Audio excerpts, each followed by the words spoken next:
Good evening, friends. I'm Santosh. My roll number 2503025.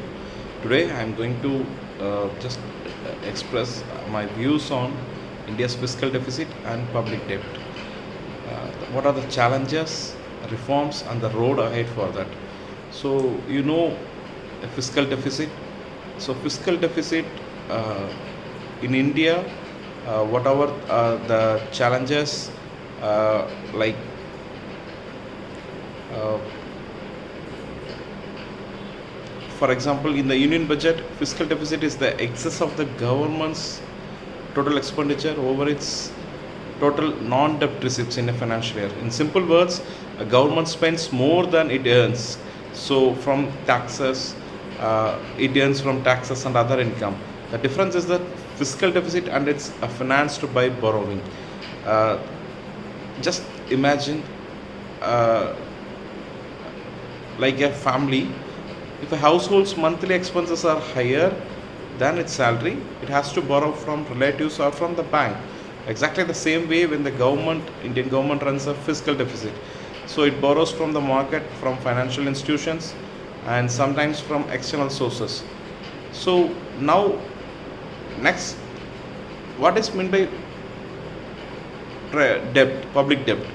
Public debt is the total outstanding borrowings of state and central government accumulated over many years. Each year's deficit adds a little more to this debt stock, just like every month of overspending increases a family's total loan. So India's current numbers from and FRBM history. So after the COVID-19 shock, India's fiscal deficit had gone up sharply because the government had to spend more on health and economic stimulus. In recent years, we are slowly consolidating. The union budget for 25-26 targeted a fiscal deficit of about 4.4% of GDP, lower than roughly 4.8% estimated for total 24-25. The finance minister has reiterated that commitment to bring the deficit below 4.5% below by 2025-26, which was earlier announced as a glide path. On the debt side, India's total general government debt, that is center plus states, is estimated around low 80s as a percentage of GDP according to the IMF and other assessments. This is higher than the 60% benchmark recommended by many fiscal responsibility frameworks emerging economies. So this brings to the Fiscal Responsibility and Budget Management Act of 2003. The FRBM Act was introduced to impose financial discipline. The aim of reducing the center's fiscal deficit to about 3%, with the aim of reducing the center's fiscal deficit to about 3% of GDP and the bringing down the debt level over time. However, the targets have been postponed over time.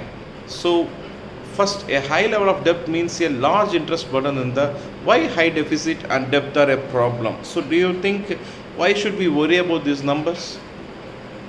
First, a high level of debt means a large interest burden in the budget.